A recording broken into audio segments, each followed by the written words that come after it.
Good morning, BookTube. Yo, that's hot.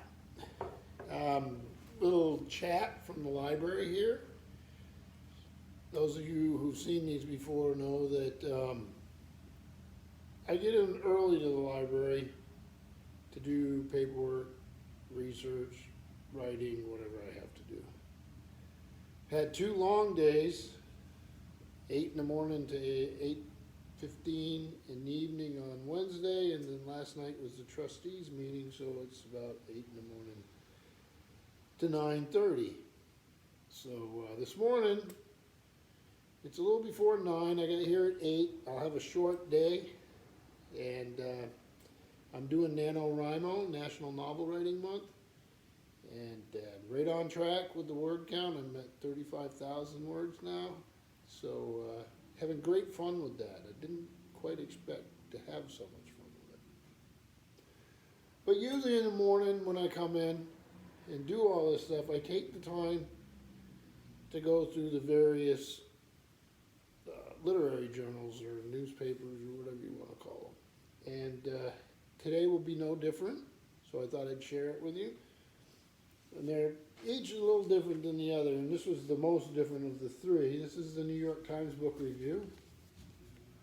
So this one is dated November 17th, 2019, so it was this last Sunday. We get this every week, and I go through it for a couple of things. First, I look for the big full color ads, because that usually means there's some money behind the promotion of the book, and it's something I might want to watch. And I look at some of these small notes. So for a full page ad, doesn't mean I always get them, but at least I know about them. This is Tools and Weapons, The Promise and the Peril of the Digital Age by Brad Smith. Big old ad there. David Baldacci, A Minute to Midnight. I'm going to have people in the library who want this, and then this one is one we already have, and it's already going out quite rapidly here. This is Janet Jovanovich, and it's Twisted 26. So these are all big time bestseller type books. The other thing I like to do is buy the book. In this case, it's by a cartoonist.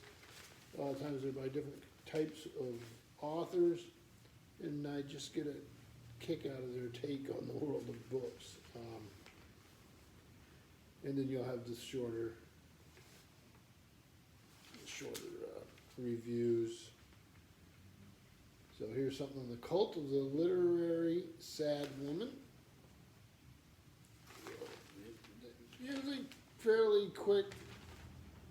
Here's a short list on the back. It's Israeli fiction, very interesting.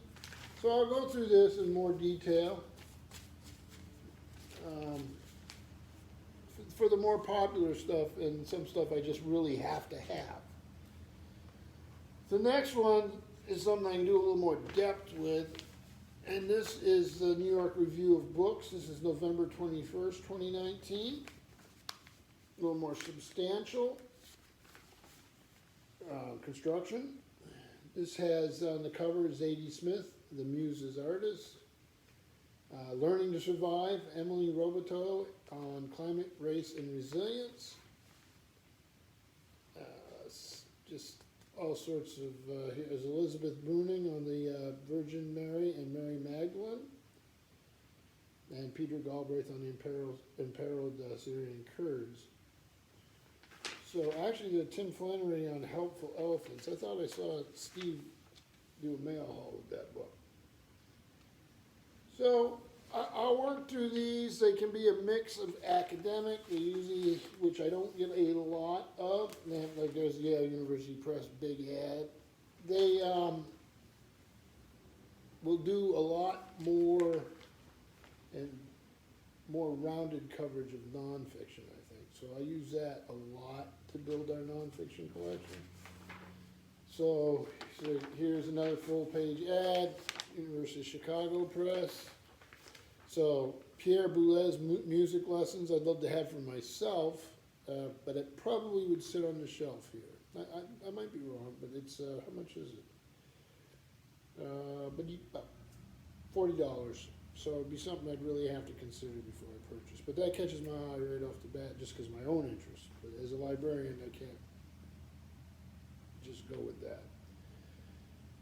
So let's see, the Sarpedon crater, the life and afterlife of a Greek vase. It's fascinating, but probably not going to make the cut. And in the beginning here, they'll have the contributors, and they usually do a nice little bio on each of them, a little blurb. So let's take an example just off the bottom here.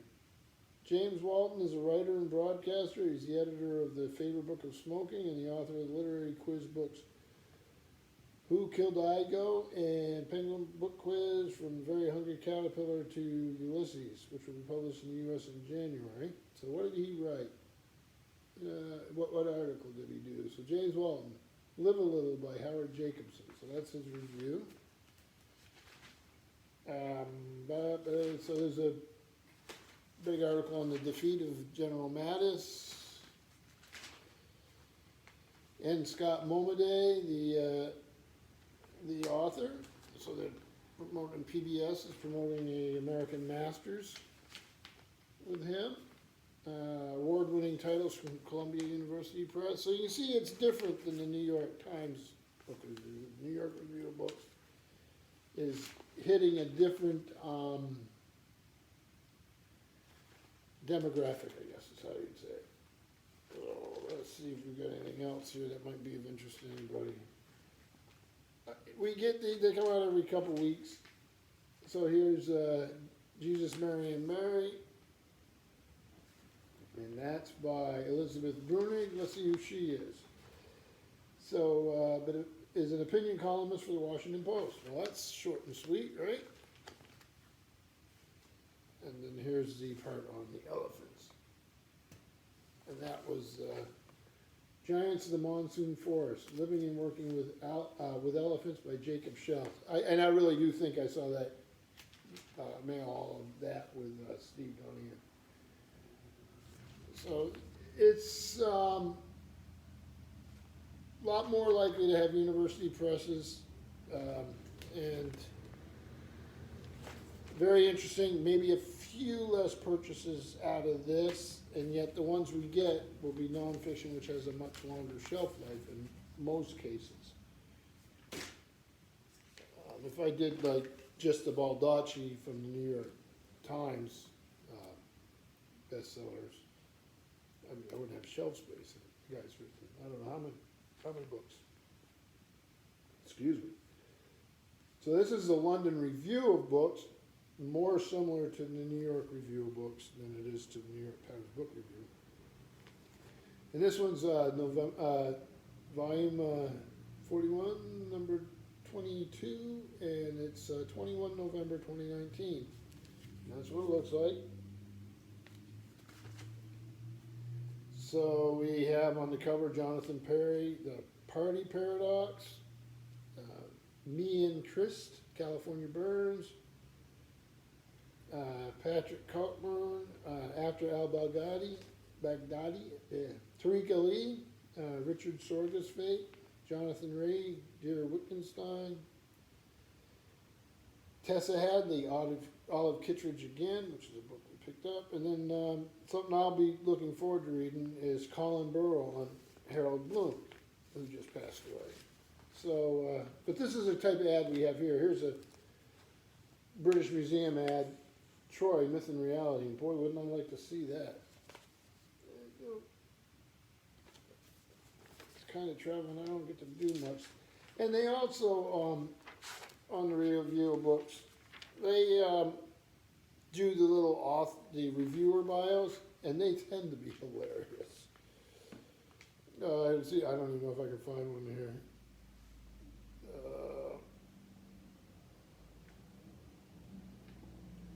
Ain't nothing. So sometimes you'll see, and they can be pretty funny. So we have British Politics, Power, and the Road to the Second World War. The main title is The End Is Nigh by Robert Crowcroft. You have a letters section. They can be quite touchy and fun to read. Let's see what we got in here that's really interesting.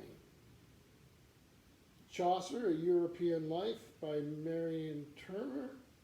And that's a Princeton book. That I might consider, because I'll read the review. If it looks like something that meets the standard, so to speak, having a Life of Chaucer in the library where we don't have a lot of that sort of thing isn't a bad thing, because the book itself will have such a shelf life. If it covers the facts and gives us a life arc, and it's something that, you know, can be useful to people, then yeah, that would be something. Even though it's a Princeton book, I don't even know, so they list it in pounds. I would just get on with Ingram, the book jobber, and find out what it was going to cost me. Let's see here. Suspicious by Tariq Ali, An Impeccable Spy, Richard Sorga, Stalin's Master Agent by Owen Matthews. It's a Bloomsbury book. So, the Troy. So new from, and I would never get this because we wouldn't have the budget for it, but I think it's fascinating that it's being done. This is the Library of Arabic Literature. And so those are quite beautiful. And it's good to see that sort of thing and know it's out there. And thing on Burma. This is The Magic Bloom Shtick, The American Canon, Literary Genius from Emerson to Pynchon by Harold Bloom. So this is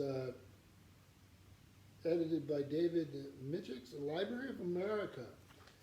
So this is something that we have a wall of Library of America. That's one of the projects I started when I got here.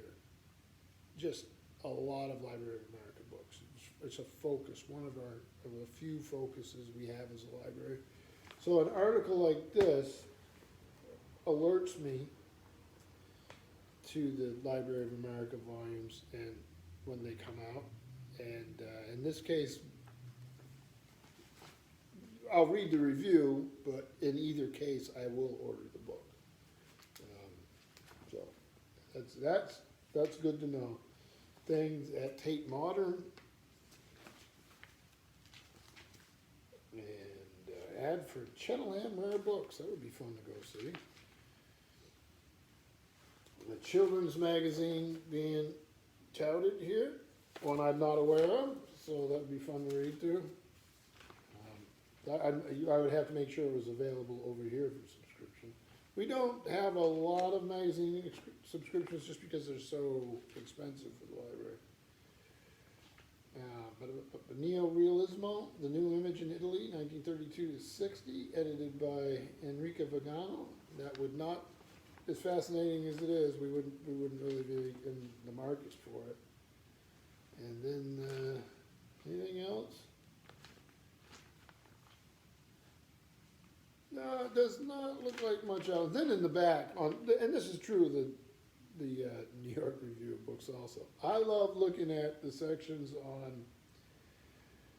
in these ads in the back. I always look at like the specialist booksellers, the ones on sabbatical and holiday homes. You know, here's Seamus Heaney, Country Breaks in Ireland. That would be fun. Visit the Manny in mainland Greece, which Patrick Leafer Moore was associated with. So they make that writerly connection. I can order a European beret for $18,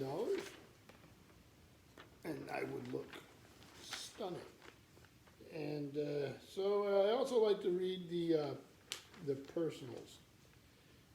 Let's see where they have them here. Don't tell me they got rid of them. You can't get rid of them. They're one of the most fun. Oh, here we go. Notices, I guess, is. No, I'm not going to be able to find it. The New York Review of Books. Oh, here it is. Personals. Yeah, I won't read them. They're. I get a kick out of them. They're great fun. So that is how I spend my morning, and in this case, talking to you. I hope you have a good weekend. It's coming up. Get through the workday, and we will speak soon. Thank you, boys.